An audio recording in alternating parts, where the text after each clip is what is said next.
ara wa sanpa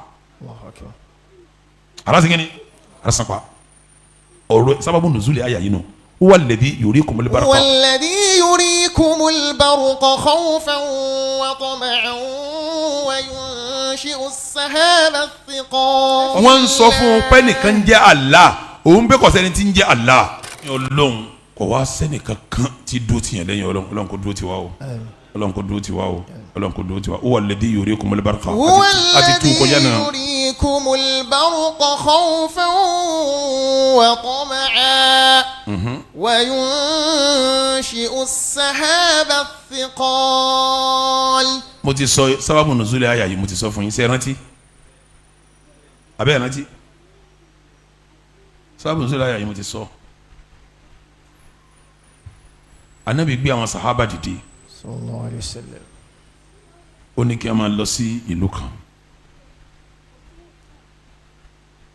wọ́n ti wá lọ ìlú yẹn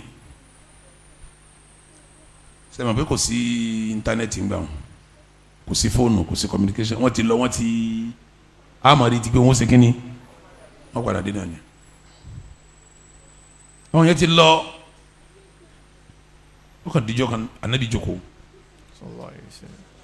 lójó bá sú lójó sú ńgbà tó yà látẹ́gùn dé ńgbà ya ni araba bẹ̀rẹ̀ sí sán ètí ma ńkọ́kọ́ ń sán ètí ma ń sán ńgbà ya lára sọ̀kalẹ̀ Ànábì wa sọ fáwọn sábẹ́ tó wà bẹ̀ pé ọba àlù yẹn Ọlọ́run ti pa Ànábì ni ọba àlù tó ń ra àwọn sábẹ́ lọ́lọ́run sí kínní Ọlọ́run ti pa lọ́n ti pa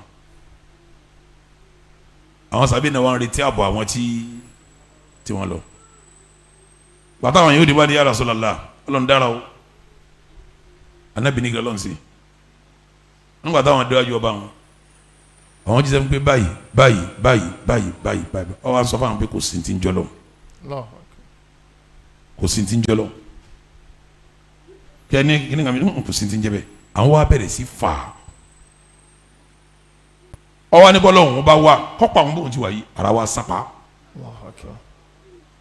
ara segin ni ara sápá ọ̀rọ̀ sábàbù nùzúlì àyà yìí nù huwa alladhi yurikumul barqa. huwa alladhi yurikumul barqa khawfan wa tama'an wa yunshi'u as-sahaba as-siqal. ọba mi ọba àdìkẹ́ ọlá wà kínní.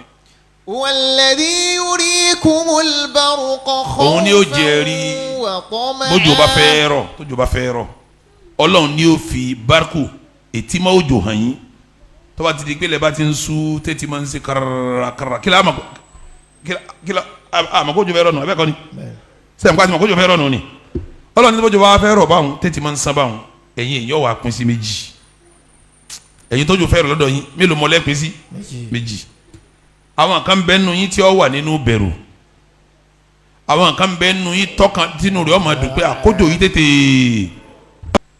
naam. wa yusabbihu ar-ra'du bihamdihi wal malaa'ikatu. òkúta ara tójò bá ti sú tètè máa ń sẹ́ òkúta ara wà á máa yin Ọlọ́run fún rẹ̀ yọ máa yin lọ́hùn bókúta ara bá wà yin lọ́hùn wal malaa'ikatu min khifatihi àwọn màláíkà kò sí wọn la pé ara wọlé Ọlọ́run fẹ́ ṣe kínní Ọlọ́run fẹ́ dábàá yìí naam. wa yursilu as-sawa'iqa fayusibu biha man yasha. bí araba wa yin lọ́hùn tí yin lọ́hùn tí yin táwọn màláíkà kó sí wàhálà kí ni wàá ṣẹlẹ̀. fayusibu biha man yasha. òkúta yẹn ó máa wá lọ bí tọ́lọ̀ bá fẹ́ kọ́ lọ ẹni tọ́lọ̀ fẹ́ kọ́ lọ bá òkúta wọn lọ ṣe kí ni tọ́lọ̀ lè bá.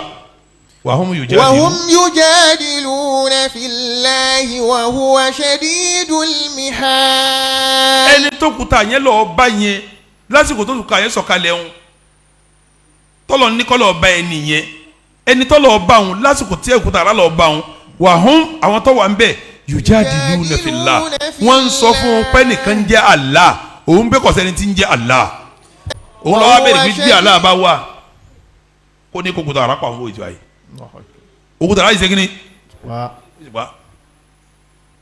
òkúta ara sì pa ó béèrè fún Ọlọ́run sì sọ̀kalẹ̀ ọlọ́ni bá yusufu bihi man yasha. فيصيب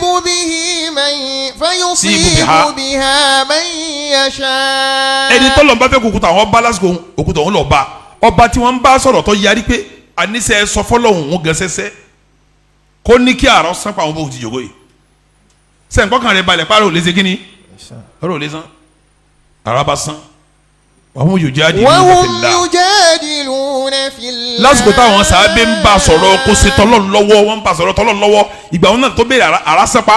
wa huwa shadidul mihal. ọlọ́run ọba lé o ọlọ́run bá fẹ́ fìyà jẹyàn ìyá rẹ̀ ṣe kí ni ìyá rẹ̀ lé ọlọ́run má fìyà jẹ wá o ọlọ́run má fìyà jẹ wá o bí mo ti lọ ní táwọn sàhábà ìgbà ìtọ́sọ́ ayà yìí kalẹ̀ nù ìgbà táwọn sàábé yẹn wá délé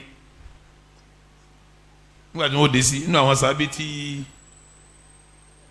sàábé tí wọ́n wà mẹ́wàá tá Ànábì ń sọ pé ara ti sápá àwọn náà wà ń bẹ̀ wọ́n ní ya Rasulullah nǹkan ṣẹlẹ̀ o Ànábì kí ló ṣẹlẹ̀ wọ́n bá sọ ìtàn bí ọba àwọn ti jiyàn sọ́lọ́hún tó sì béèrè fún ìyà tí ìyà wá ṣe kínní tó sì dé bá àwọn sàábé ní sadaqa Rasulullah Ànábì ti sòdodo fún wa sallallahu alayhi wa sallam. ẹ dákun ẹni tí nǹkan wọn bá ń sojú ṣé yóò ta ka Ànábì mọ́ Ànábì sọ ń ṣẹlẹ̀ lọ́wọ́ Ọlọ́run sì fi hàn àyà ń sọ kalẹ̀ yìí sì ń ké fáwọn sàábé pé ara ti sápá ọkùnrin tó wà lọ́wọ́ yẹn òun ló sì béèrè fún ara tó sápá naam. lahu da'watul haqq. àwa tún fi àsìkò yìí àfi ń dúpẹ́ fún Allah adúpẹ́ fún Allah tó ṣe wá ní mùsùlùmí òdodo adúpẹ́ fún Allah tó ṣe wá ní mùsùlùmí òdodo adúpẹ́ fún Allah tó ṣe wá ní mùsùlùmí òdodo tí yóò ṣe wá ní àtọ̀mátàmbà tí yóò sì ṣe wá ní abọ́gibọ̀pẹ̀. Assalamu alaikum wa rahmatullahi wa barakatuh. Medina Online Madrasa, we are booming. Learn Quran Arabic. No dulling. Inside your room. Call or WhatsApp 08133258671. Al Medina Day for you. Gbogbo mùsùlùmí lọ́kùnrin àti lóbìnrin a tún fi àsìkò yìí rán wa létí wípé online madrasa ń bẹ wọ́n bá fẹ́ kọ́ kéwú kò fẹ́ kọ́ bó ṣe ń ka Qur'an bó ti mọ Qur'an ká náà ni kò fẹ́ kọ́ bó ṣe ń sọ Lárúbáwá ọkùnrin ní ẹ́ obìnrin ní ẹ́ ọmọdé àbí àgbàlagbà àyè ń bẹ lọ́nà tó rọrùn wà mọ́jọ́ tó rọ̀ ẹ́ lọ́rùn àtàwọn àsìkò tó rọ̀ ẹ́ lọ́rùn àwọn olùkọ́ sì ń bẹ̀rẹ̀ pẹ́tẹ́ láti ṣe àlàyé kéwú láti yànnà náà fún wa kàn sí nọ́mbà tó ń wo lójú screen àbí lẹ́yìn fídíò yìí. Assalamu alaikum. Medina. a tún á fi àsìkò yìí àfihàn àwọn èèyàn létí iléeṣẹ́ wa Muslim Ummah Travels and Tours tí sheikh Miftahuddin Abu Nusayba tí wọ́n jẹ́ atọ́kùn rẹ̀ wọ́n ń ṣe ètò lórí gbogbo ìrìn àjò pátá wọ́n tó fẹ́ lọ sí hajj ni wọ́n tó fẹ́ lọ sí umrah àmọ́ èyí tó wà nílẹ̀ báyìí tí ètò rẹ̀ ń lọ lọ́wọ́lọ́wọ́ fún gbogbo owó tó bá fẹ́ jàǹfààní rẹ̀ òun náà ni ètò àti travel lọ sí New Zealand àbí Spain ayé ń bẹ ńlẹ̀ lọ́wọ́lọ́wọ́ báyìí tó sì já sí wípé n tó ṣúọ̀ gidi tó certain ni tó bá ti ní owó rẹ̀ lọ́wọ́ kàn sí nọ́mbà tó ń wo lójú screen yìí àti tó máa wá lẹ́yìn fídíò yìí láti gbọ́ ẹ̀kúnrẹ́rẹ́ rẹ̀ ìwọ tó fẹ́ travel lọ sí Spain àbí New Zealand láti lọ ṣe iṣẹ́ ní ọ̀nà tó tọ́ wàá sanwó ni o kò ń ṣọ̀fẹ́ o kì í ṣe pé ẹnìkan fẹ́ sponsor rẹ o wàá sanwó rẹ ni àmọ́ owó tó san yìí ó ní garanti wípé visa rẹ máa jáde work visa ó máa jáde tó bá sì ti jáde wàá ní àǹfààní àti máa ṣiṣẹ́ legally lọ́hùn kì í ṣe tó máa yọ́ ṣe wọ́n tó bá fẹ́ ẹ̀kúnrẹ́rẹ́ àlàyé kàn sí nọ́mbà tó máa rí lórí screen. Assalamu alaikum wa rahmatullahi wa barakatuh. If you have been dreaming to work abroad, here comes a golden news from Muslim Ummah Travels and Tours Limited. Oh yes, you now have ample opportunity to work either in Spain or New Zealand. No need to panic, my brother. Attractive salary, accommodation, plus including good health care awaits you, no doubt. This work visa be the answer. The jobs are directly from the employers. Absolutely legit. Muslim Ummah Travels Talk say this action be your giant decision to bring your travel dream into reality. Stop risking rejection. Say no to trial trial and error. Your offer letter go ready within just 10 to 14 days. This package is for you all, irrespective of your religious background. No miss this chance to work abroad. The duration of the visa na 90 days. The good news be say 20% discount dey available for the first 5 people wey apply for the Spain, and 10% discount for the first 5 people wey apply for the New Zealand. Call them today for more details about the available opportunities to work in Spain and New Zealand. For more inquiry, visit their office at number 30 Musedi Kolajide Street, or for Ando Bus Stop, Sango Ijoko, Ogun State. Telephone 0803 237 4179 0803 237 4179. Muslim Ummah Travels and Tours Limited. Start a better life. Enjoy a cherishable future.